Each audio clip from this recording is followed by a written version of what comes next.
as associated with many gods over time. And I'll read you a short list of those gods, and you can understand that this is a basic retelling in Freemasonry of different hero myth traditions, in which Hiram Abiff represents all of these gods in the Masonic tradition.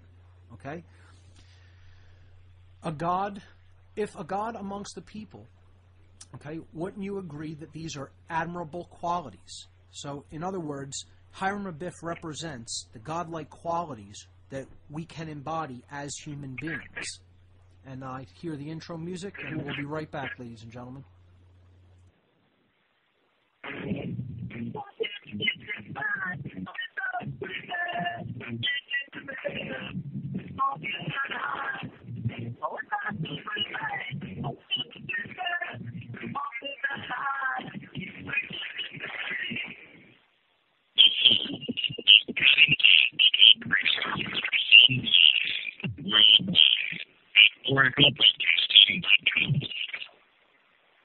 At HempUSA.org, we offer chemical-free products to people around the world, detoxifying, self-healing, while rebuilding the immune system. We urge our listeners to please consider our largest-selling product, microplant powder. Our microplant powder is rich in silica and probiotics to help rebuild the immune system and to create a healthy stomach flora. Microplant powder is excellent for daily intake and is perfect to add to your storage shelter. We urge our listeners to please visit us at HempUSA.org. And remember, all of our products are chemical-free and healthy to eat. We constantly strive to give you the best service, highest quality, and rapid shipping anywhere. And we offer free shipping on orders over $95 in the U.S.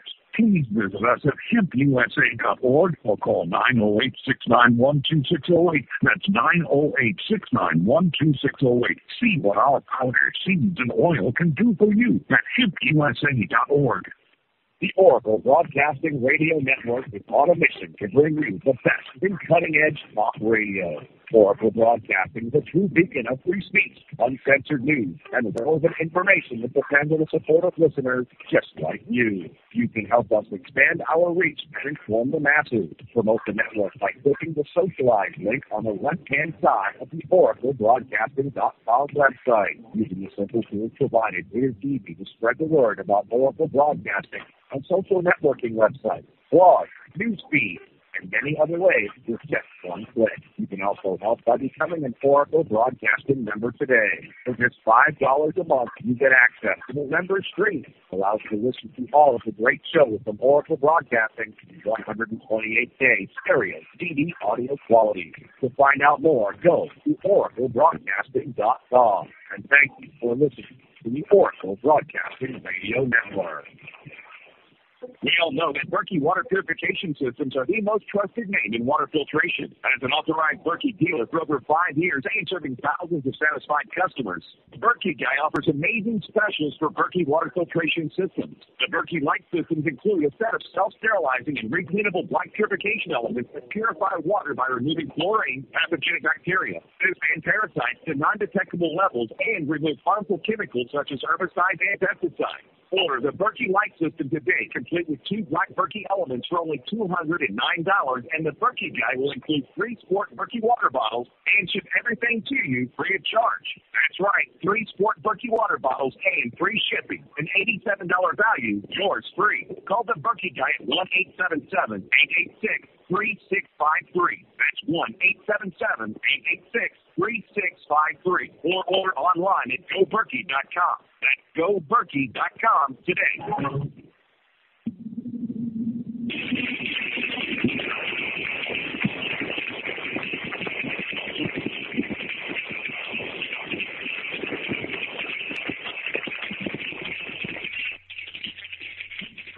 All right, ladies and gentlemen, we're back on What on Earth is Happening. Before the break, I was discussing Hiram Abiff and how that is a wordplay for Hiram above, the zodiacal sign of Aries, as being the bringer, the returner of the light or the sun into the northern hemisphere to begin spring and the season of rejuvenation, and how that is a symbol of spiritual awakening.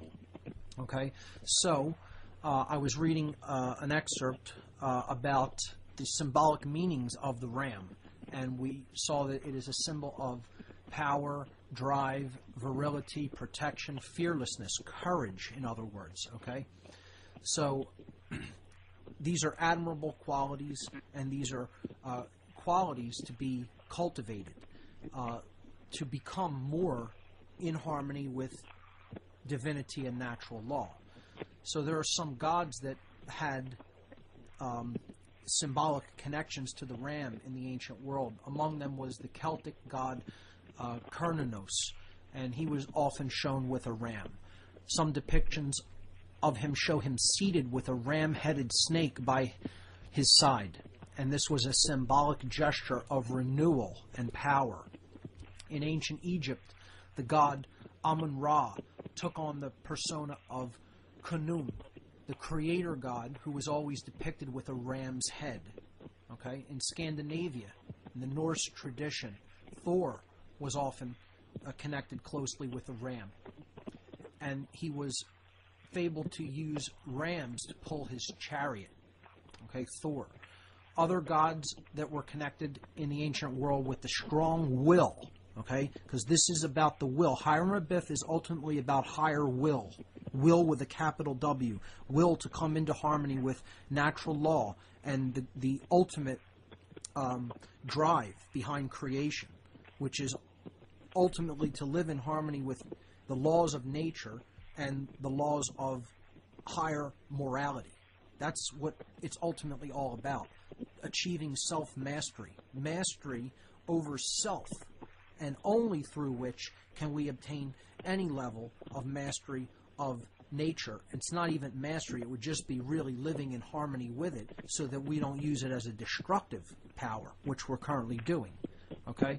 So other gods connected to the strong will of the ram were Zeus, Apollo, and Apollo plays very prominently in Freemasonry, Agni from India, Indra, also an Indian god, Hermes, Roman, okay, and Grecian, Ea, a god of the Middle East, and Baal, another Middle Eastern or Phoenician god. It is noteworthy that the ram is the first sign of the zodiac, as Aries. Hence, it is the symbolic form of impetus, fervor, renewal, virility, and fiery force, all connected with the coming of the sun or of the light. Okay? This sign embraces the return of the warmth of the sun as the March equinox approaches. Okay, so symbolically, that is what we are seeing here when we're seeing the symbol of Hiram-Abiff, and that is what the story of the building of Solomon's temple biblically is ultimately about, is building with light, becoming a builder with the light, with the spirit, which Hiram-Abiff, as the main architect of the Temple of Solomon, okay, represents. This is a representative symbolic allegory, okay? So, let's continue to look at the legend of Hiram-Abiff in the Masonic tradition. Okay, so I'll read a brief excerpt about this tradition, this legend, and then we'll analyze it. Hiram-Abiff, a widow's son from Tyre. Now we'll get to what the widow's son symbolically means. Okay, skillful in the working of all kinds of metals. Right there, that is symbolic. Working in metals. So he's an alchemist. This is not physical. This is not literal metals. Okay, he's supposed to be the builder of the Temple of Solomon and builds with metals. That was his forte. But this is an alchemical allegory. It's symbolic. Okay, he was employed to help build King Solomon's temple. The legend tells us that one day, while worshiping the grand architect of the universe, which we saw that G in the middle of the compasses and squares symbolically represents, okay, within the Holy of Holies, Hiram was attacked. Hey, Mark. Hey, Bob. Hey, Mark. Yes. Listen, I don't mean to interrupt because I can understand you fairly well, but the listeners at Oracle Broadcasting are having a really hard time. I know we had some technical difficulties, and let me ask Doug here, why was the call-in lines not working? At 866-841-1065, that's the number to join us. I could let's try see it. here. I could give it another calling. shot, Bob, but I got a message that it was disconnected, and then I got busy signals from that point forward. And I'm hearing garbled audio, and I apologize because the breaks are very difficult to hear as well. If you want me to try to call into that call-in line again, I could do that now. Yeah, well, let's try that again. I'm getting word that it might be up, and Okay. it was just a temporary Okay, here we go. glitch. Okay, let's try that again. Thanks for bearing with us. You have reached the Oracle Broadcasting There we Radio go. Network call-in line. After the beep, please say your name and where you're calling from, and the on-air host will take your call momentarily. Mark Passio, what on earth is happening?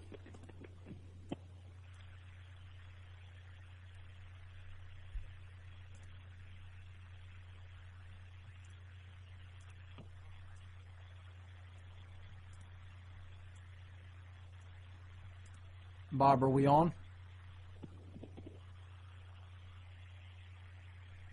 All right, I'm going to assume that we're going through, so here we go. So the allegory of Hiram Abiff is what we were delving into, and we were at the point where I was reading things about the legend of Hiram Abiff. Okay, so he is accosted by 3 ruffians, as the legend goes, and this is done at 3 areas of the Temple of Solomon while it is being built. The first is the East Gate, the second, the South Gate, and the third, the West Gate, where Hiram is finally slain. And we'll look into this symbolically, okay? The East Gate is where the sun rises. The South is the direction that the sun takes its trek through the sky during the day. It does not go into the northern part of the sky, but the southern part of the sky is where it makes its arc in the northern hemisphere, okay? And then it sets in the west, or the sun dies for the day, and then he resurrects to new life the next day to repeat the cycle all over again. So the 3 ruffians... Yeah, Mark Passio, what on earth is happening? You're live. Let's see if the connection's any better now. How are you, Mark? Bob, can you hear me? Yes, and I think the connection's much better now. Great, fantastic. Okay, so we were looking at the... All right, well, let's not waste any more time. I'll let you jump right into it. Thanks, Bob. We were looking at the legend of Hiram Abiff, and we were looking at how he was attacked by 3 ruffians called Jubilah, Jubilo, and Jubilum at the Temple of Solomon. Okay, they attacked him at the East Gate of the temple, then the South Gate, and then the West Gate. So the first ruffian, Jubilah, attacks him at the East Gate, then Jubilo at the South Gate, and then Jubilum at the West Gate. This is symbolic of the sun's path through the sky, and it's rising and setting each day. Okay, so the East Gate is where he rises, the eastern horizon. The sun comes up, the light, which Hiram Abiff represents. The South Gate represents its zenith, because the sun at its zenith, from the perspective of those living in the northern hemisphere, always makes a trek through the southerly portion of the sky, not the north.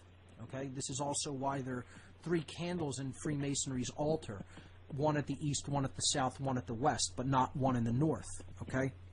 So the west then is the death place of the sun, the setting place of the sun each day, and symbolically that's where Hiram is slain, and then he, resurrects the next day, like the sun resurrects to new life at the beginning of each day and repeats the cycle all over again. Okay, so these 3 ruffians, Jubilah, Jubilo, and Jubilum, attack Hiram. Okay, so they are demanding the lost word.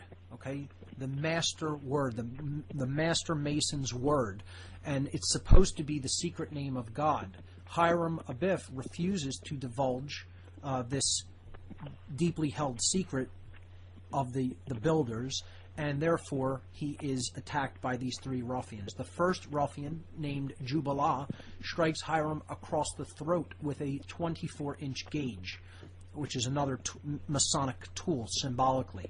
Okay, and well, there's the outro music for this break, and we'll be right back after these messages, folks.